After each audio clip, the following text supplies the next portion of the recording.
test into about a 15, maybe a 15, 20 mile an hour wind near Yellowstone Park.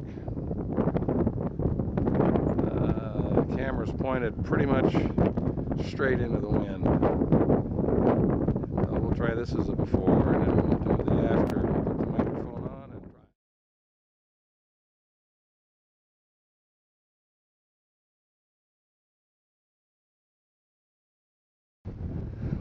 Well, the wind actually picked up a little bit, but this is about a 15 or 20 mile an hour wind. I just put the Windcutter on, so proof is in the pudding, as they say.